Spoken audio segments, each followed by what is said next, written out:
The stranger at the bank morning was the kind of cold that made people walk a little faster. Collars up, coffee in hand, eyes down. At precisely 9:01 a.m., the gleaming glass doors of Prestige Federal Bank swung open, and the daily procession of customers began. Wealthy professionals in sleek suits, small business owners with neatly clipped folders, and retirees armed with polite smiles and precise questions.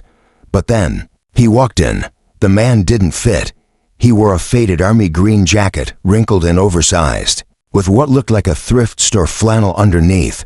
His jeans were frayed at the ends, his boots dusty. He had shoulder-length hair tucked under, a black beanie, and a weary beard peppered with gray. He looked like a man who had spent years outdoors, not hiking mountains, but surviving them. From behind the polished marble counter, Samantha blinked twice and nudged her co-worker, Jordan. "Homeless guy," she whispered. Jordan chuckled under his breath. "Looks like he took a wrong turn at the soup kitchen." Samantha stifled a laugh. What's he doing here, asking for coffee? They didn't mean it with hate, just the usual sarcasm that sometimes comes with customer service. But what they didn't realize was that he heard them. The man said nothing. He simply approached the counter and waited. "Hi there," Samantha said, glancing at him like she expected a strange smell. "Can I help you?" He nodded. "Yes, I'd like to check the balance of my account." That voice calm, composed, polite, not shaky, not demanding, not desperate. Samantha blinked. "Sir, do you have your debit card or ID?" He reached slowly into his jacket pocket and produced a simple, slightly worn black leather wallet. Inside was a driver's license, California. The name read, Elijah D. Hayes. Samantha clicked her keyboard a little too loudly, thinking this was probably just a formality before they had to call security or offer him directions to the local shelter. "You have an account with us, Mr. Hayes?" she asked skeptically. "Yes, ma'am," he said with a small smile. For several years, the smile bothered her. To calm, to certain, she typed in the details and waited for the profile to load. Then she froze. Jordan leaned over to sneak a peek. "What's up?" She didn't answer, her eyes locked on the screen. The numbers were sitting there, bold, undeniable. Balance, $87,064,982.39 for a long moment. Samantha forgot how to breathe. Jordan read it too and gave a low whistle. "That can't be real." Samantha blinked again, refreshed the screen. Same result. Before she could gather her composure, their manager, Mr. Patel, walked over. "Everything all right here?" Samantha looked like she'd seen a ghost. She stood and whispered, "Sir, can you take a look at this account?" Mr. Patel leaned over, adjusted his glasses, and looked. He straightened immediately. "Mr. Hayes?" Elijah turned. "Yes, would you mind coming with me to my office?" Samantha opened her mouth to speak, maybe to apologize, maybe to ask questions, but no words came. Elijah followed the manager with a quiet grace, like he'd done this 1,000 times. Inside the office, Mr. Patel closed the door gently behind them. "I must admit, sir, this balance, it's unexpected." "I imagine it is," Elijah said, sitting in the leather chair without being asked. "I mean no offense." Patel added quickly, "None taken," Elijah replied. There was a pause, a long one. Patel rubbed his chin. "May I ask, are you a celebrity, a tech investor? Your name doesn't come up in any major search." "I'm no one special," Elijah said. "I've just lived a long road." He looked out the window at the passing cars and people. "I didn't come here to withdraw money," he added. "I came here to begin something." "Begin what?" Elijah turned back to him with a calm, weathered smile. "A second chance for others." Flashback. 7 years earlier, the park bench was cold. Elijah's back hurt. He hadn't eaten since noon the day before, and that was a half sandwich he'd found in a paper bag left behind on the bus. He wasn't always like this. He'd once had a desk job, a life, a fiancé. But the crash of 2008 had taken more than just stocks.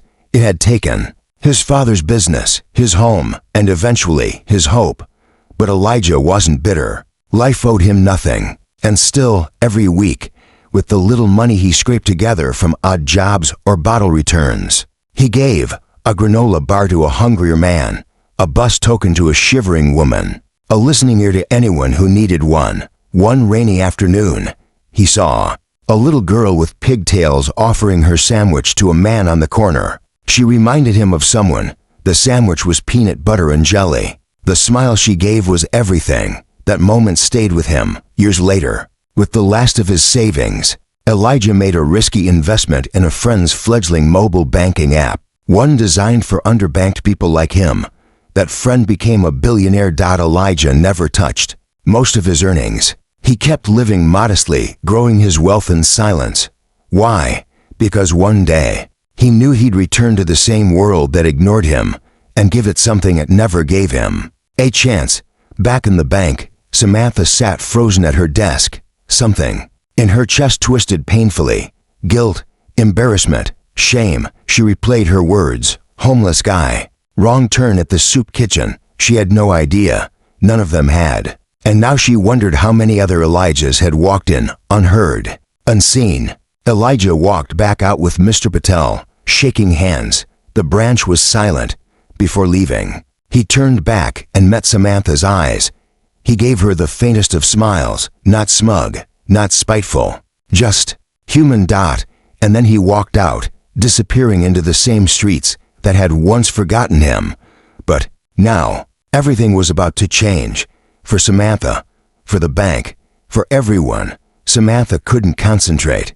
Her fingers hovered over the keyboard, but her mind played back every detail of the last 30 minutes like a broken record. The man, the number, that balance. $80-7 million. She hadn't misread it. She'd refreshed the page twice. It wasn't a scam or a glitch or a decimal in the wrong place. It was real. And it belonged to Elijah D. Hayes, a man she'd mentally filed as probably homeless 5 minutes before he turned her worldview into a pile of ash. The room felt different now, quieter. The air itself was heavier. Jordan, sitting next to her, whispered, "Samantha, you okay?" She didn't answer. Not because she didn't want to, but because she wasn't sure how to answer that question anymore. Meanwhile, inside Mr. Patel's office, Elijah sat comfortably, sipping the tea the manager had offered him. He wasn't used to it, people serving him. He'd spent the better part of a decade being invisible. But today was different. "Mr. Hayes," Patel said cautiously, "you mentioned starting something. May I ask, what exactly?" Elijah nodded. "A foundation. For people like me, well, like I was. Those who are dismissed, forgotten, labeled before anyone even knows their name." He glanced down at his wallet. The same battered leather one that had held the ID proving his place in this world. "I want to use this money to build shelter, education, mentorship, and more than anything, dignity." Mr. Patel was silent. It wasn't the kind of silence that asked for more details. It was the kind that comes when someone realizes they're in the presence of something bigger than a transaction. "May I ask, how did you come into such wealth?" Patel asked. Elijah smiled lightly. "That's a longer story than we have time for today. But I can tell you this, it didn't start with money. It started with a girl and a sandwich. 7 years earlier, a deeper flashback. Rain had stopped, but the bench was still damp.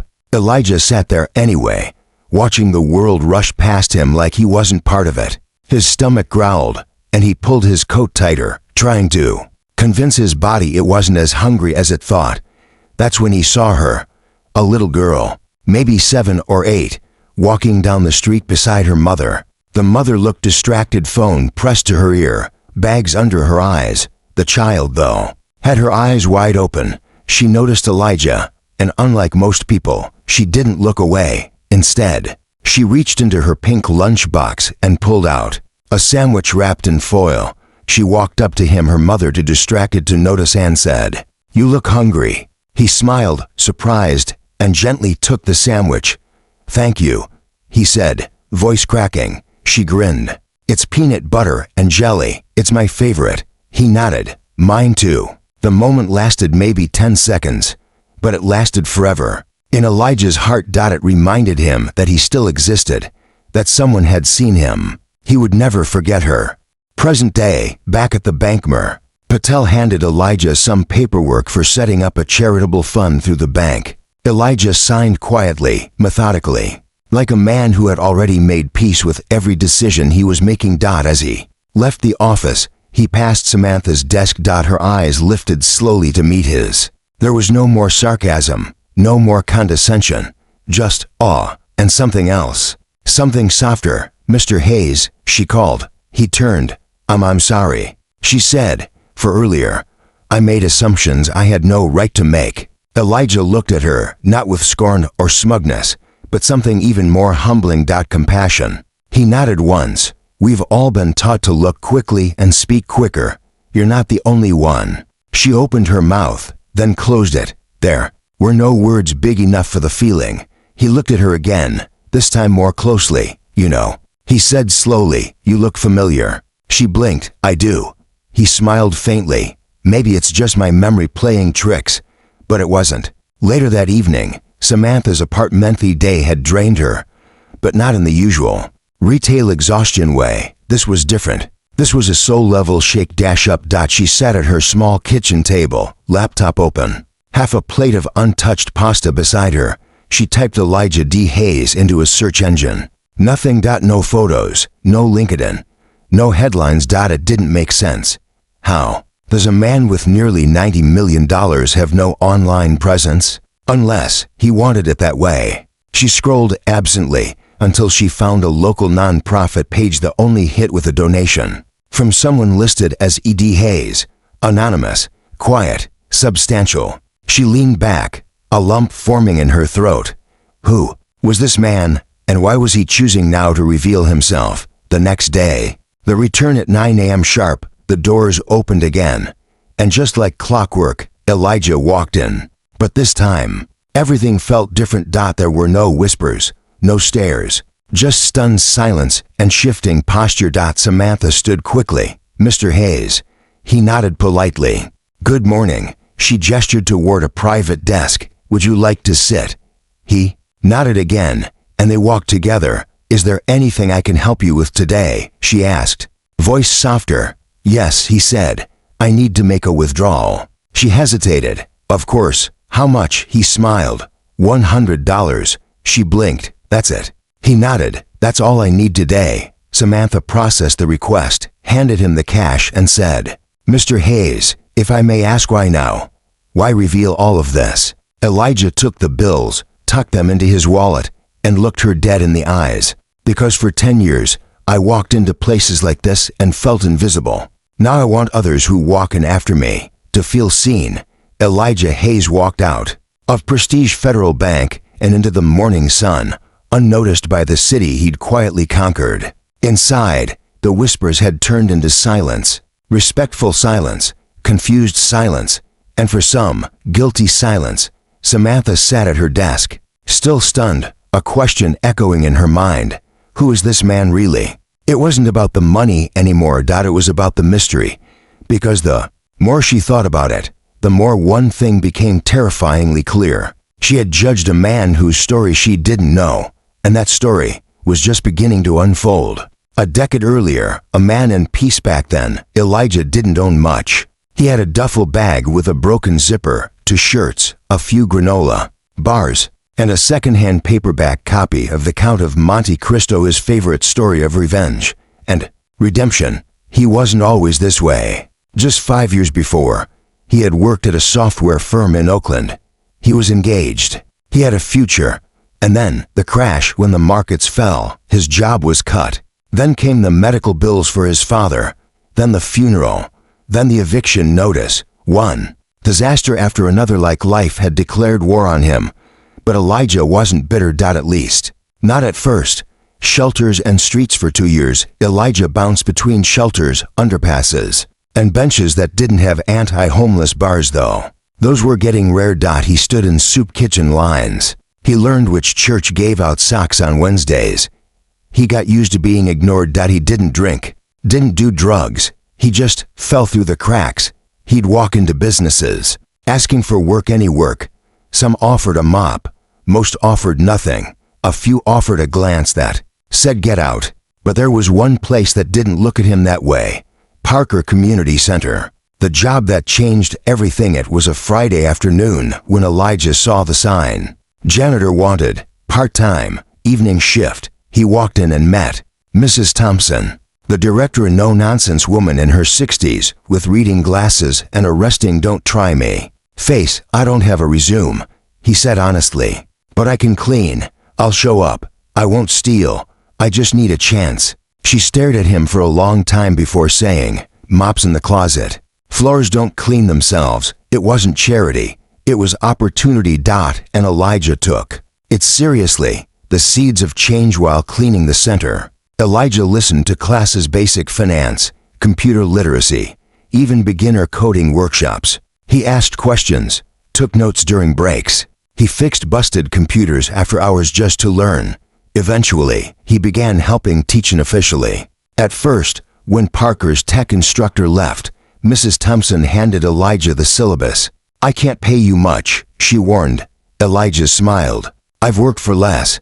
He stayed there for years. Every kid he taught, every class he helped run, was a step toward rebuilding himself. But even with the job and a small apartment by year 3, he lived frugally and quietly, because Elijah had a plan, a risk that paid off. In 2015, one of the volunteers, Rowan, a fast-talking 20-something from Berkeley, told Elijah about a crypto startup he and 2 friends were building. It aimed to help unbanked people send and receive money digitally. "I've seen what the system does to people like you," Rowan said. "We want to fix that." Elijah listened. He didn't know much about crypto, but he understood this. It was about access, and he believed in it. He invested every penny of his savings, $3,000 to $100. "I know it's not much," he said. Rowan looked at him. "It might be more than you think." The breakthrough. 2 years later, Rowan called. "You sitting down?" Elijah laughed. "I usually am. Your stake is now worth over $3 million. Elijah blinked. He thought it was a prank. At WASN single quotes T. And Rowan wasn't done. "We're being acquired. You'll get paid out in full." Elijah hung up the phone and sat in stunned silence. He didn't scream. He didn't dance. He cried, alone, in his small, tidy apartment with secondhand furniture and peeling linoleum. Not because he was rich, because he could now give back. The invisible millionaire. Over the next few years, Elijah lived the same apartment, same quiet life. He created shell foundations and anonymous donations to nonprofits. He gave college scholarships under pseudonyms. He bought tents and portable showers for the homeless, and he never took credit. Until now, because something changed. Back to the bank. Samantha walked outside during her lunch break and noticed something strange. Elijah was sitting on a park bench across the street. She hesitated, then crossed. "Mind if I sit?" she asked. He looked up and smiled. "Be my guest." For a moment, neither spoke. Then she said it. "You said I looked familiar yesterday." "I did." Elijah nodded. "I've been trying to figure out why." She said, "I'm not surprised you don't remember." He replied softly, "But I remember you." Samantha looked confused. Elijah continued, "You were 7. Pink jacket, pigtails, peanut butter sandwich." Her eyes widened. "No, you gave it to me. I hadn't eaten in 2 days." She stared at him, eyes welling. "That was you." He nodded. "Why didn't you say something?" "Because I wanted you to remember on your own," he said. "Besides, I didn't want thanks." "Then why tell me at all?" He turned to her. "Because what you did wasn't small. You thought it was. But it saved me. It gave me something I hadn't had in years." "What's that?" "Hope." A week later, Prestige Federal Bank. Samantha adjusted her blazer for the 5th time that morning. She had never cared much about her clothes until Elijah Hayes walked through those glass doors and made her question everything. Today, he was expected. Mer Patel had arranged a formal appointment. Word had traveled fast across the branch network. Prepare for the millionaire with the hoodie and soul of a monk. Samantha wasn't sure why she was nervous. She wasn't the one with $87 million or the blueprint to a better world. She was just the girl who'd mocked him. And now, she was the girl who couldn't stop thinking about him, about who he was, what he had done, what he might do next. He arrives again at 10:01 a.m. The doors opened. Elijah stepped inside, not in rags, but not flashy either. Just jeans, a clean button-down shirt, and a satchel over his shoulder. A quiet confidence followed him like a shadow. He walked straight to Mr. Patel's office. The manager greeted him like royalty. This time, Samantha didn't stare. She followed.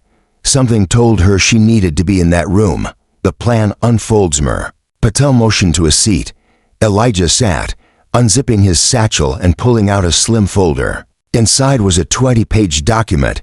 "Gentlemen," Elijah began, "and lady," he added with a warm glance toward Samantha, "I'd like to begin the process of establishing the Hayes Horizon Foundation." Patel opened the folder. His eyes widened. The proposal was meticulous, outlined funding streams, endowment structure, board positions, outreach strategies. This wasn't a dream scrawled on a napkin. It was a mission. "I'd like to begin with an initial deposit of $5 million. Patel's voice caught in his throat. $5 million? Elijah nodded. "To be used to fund transitional housing, mentorship programs, job training, and emergency medical support for the homeless population in this city. And this will be managed through our bank." Patel asked. "If you'll handle it with care," Elijah said. Patel swallowed. "Absolutely." Samantha stared.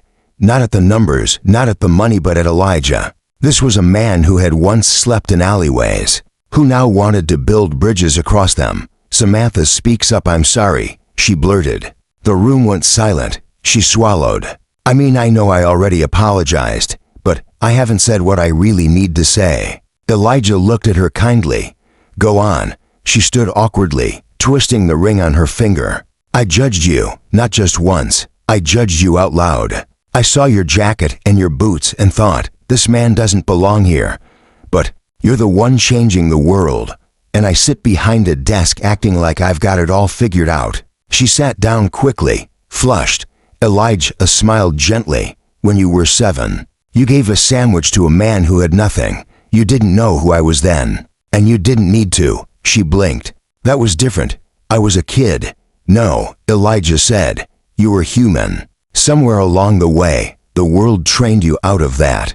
But the good news is training goes both ways." A surprise reached into his satchel again and pulled out a sleek, cream-colored envelope. "For you," he said to Samantha. She hesitated. "What is it?" "Read it later. After work. Don't lose it." She took it, heart pounding. Patel raised an eyebrow. "Mr. Hayes, are we allowed to ask what's in there?" Elijah grinned. "Let's just call it a reorientation package." The exitologist stood, shook hands with Patel, and nodded at Samantha one last time. "I'll be in touch," he said. "The work's only just begun." And with that, he walked out of the bank, not like a billionaire, not like a guru, just like a man who'd made peace with his past and a promise to the future. That night, Samantha's apartment, the envelope lay unopened on her kitchen table. It felt heavy, symbolic, like it might explode if she opened it without proper reverence. She finally slid it open. Inside was a typed letter. "Dear Samantha, I believe in redemption, not just for people but for institutions, for culture, for systems. You judged me, but I don't hold that against you, because judgment is a mirror and you weren't judging me. You were reflecting what the world taught you to expect. What matters is not what you saw but what you chose to see next. I saw you, all those years ago, a child, kind without effort, compassionate without conditions. I see that version of you again now, which is why I'd like to offer you something more than forgiveness, an invitation. Enclosed is an offer letter, a position on the founding team of Hayes Horizon Foundation. Community Engagement Director. We'll need empathy, grit, clarity. We'll need people who've learned from their own blind spots and now want to help others see. If you're ready, let's build something with respect. Elijah D. Hayes. Also in the envelope, a job contract, salary, generous, benefits, excellent, mission, unshakable. Samantha burst into tears. Not because of the offer, because someone believed she could be more. And in that moment, she did. 2 weeks later, Samantha's new life. You had told Samantha a month ago that she'd be walking away from a stable, well-paying job to work for a man she once mocked. She'd have laughed. Hard.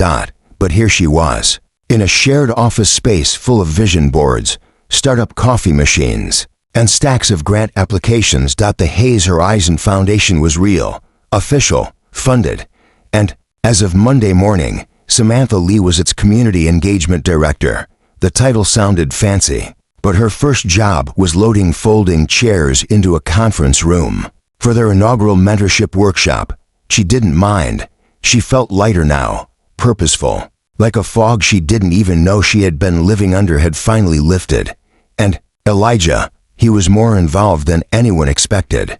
He wasn't just a name on the masthead or a donor with a vision board. He was hands-on. He read every letter from applicants. He sat in on planning meetings.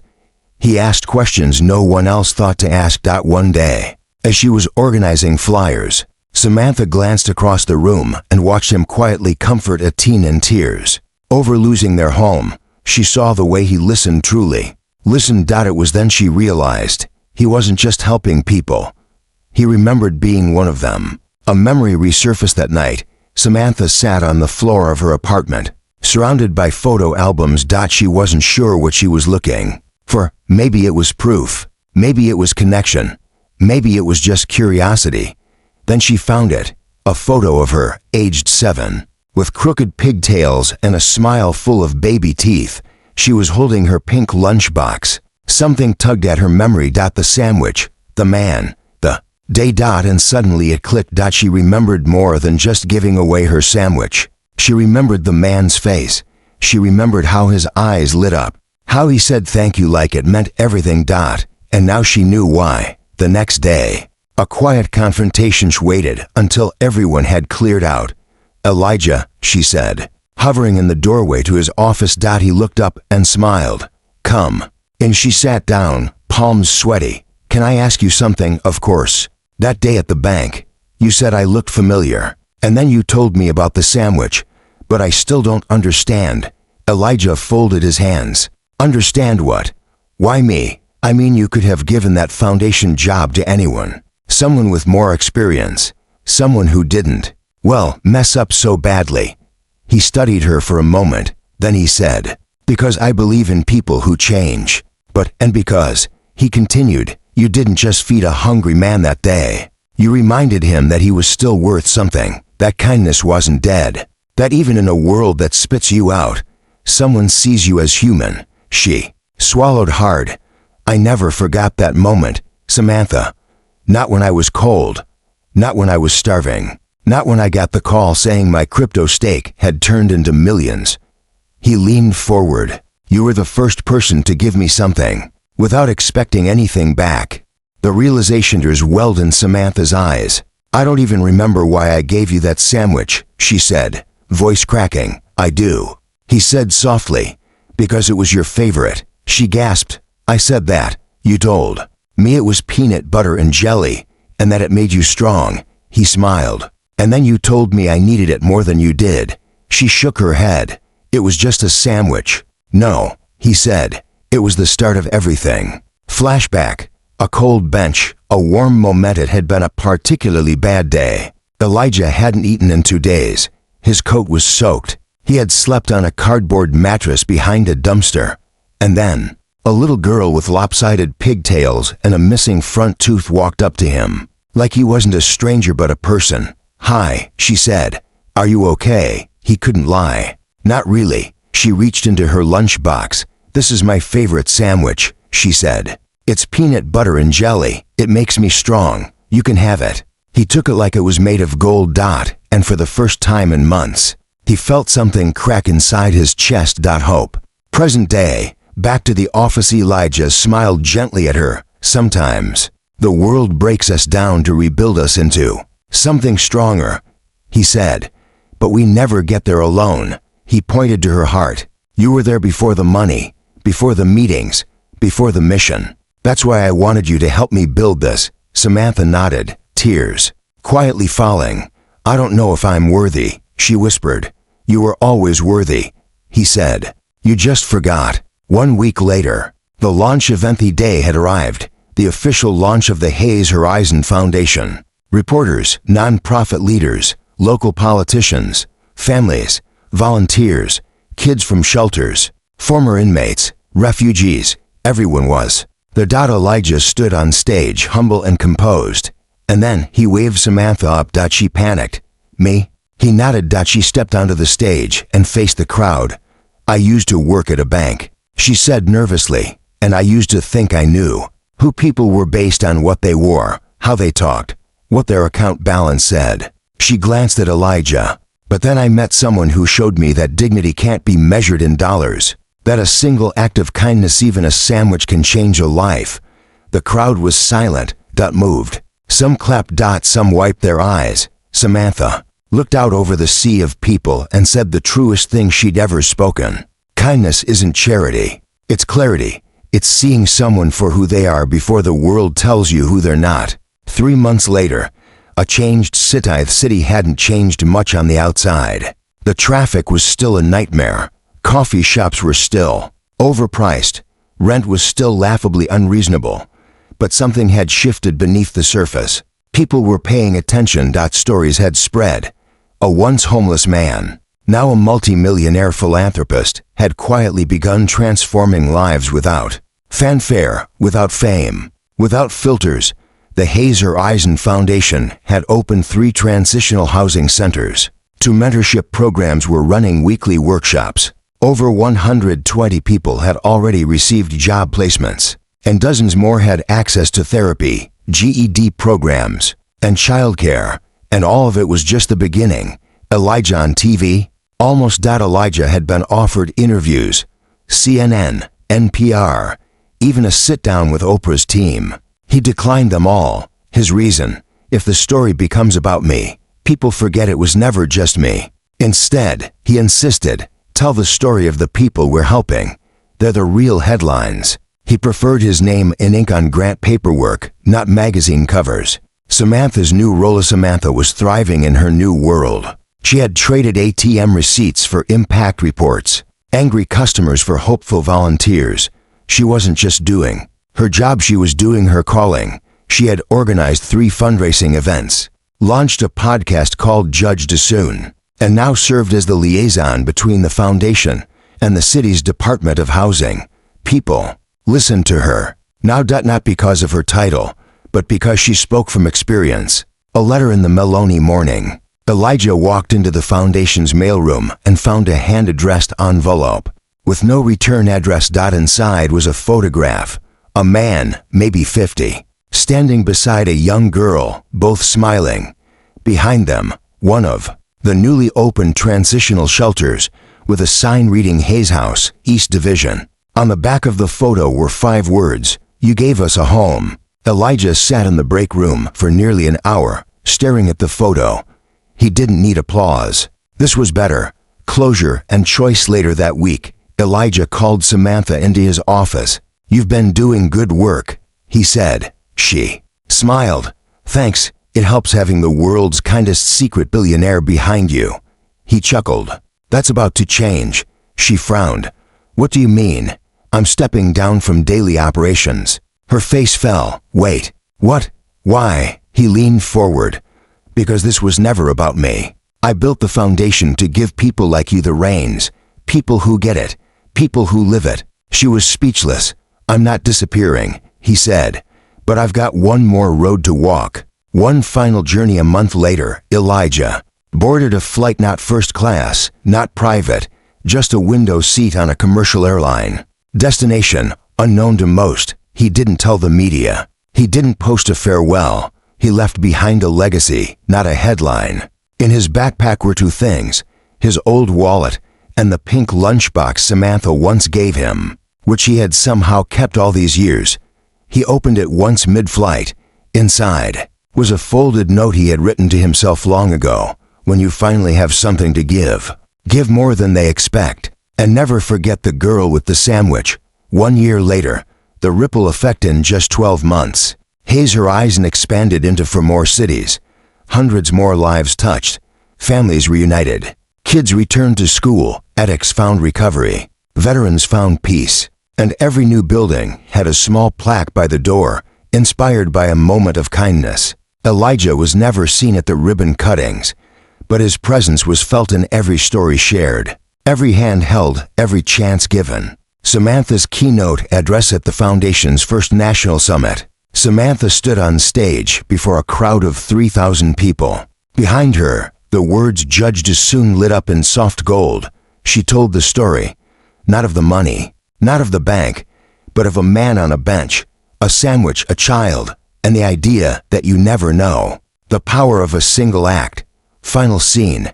Somewhere quiet, somewhere far from the city. Elijah sat by a lake at dawn, watching the mist roll over the water. A young boy and his mother passed by. The boy dropped his toy truck. Elijah picked it up, handed it back with a smile. The boy looked up at him. "Thanks, mister." Elijah nodded. "Anytime." And that was it. No spotlight, no parade. Just another quiet kindness. Another invisible ripple. And perhaps another story beginning. The end.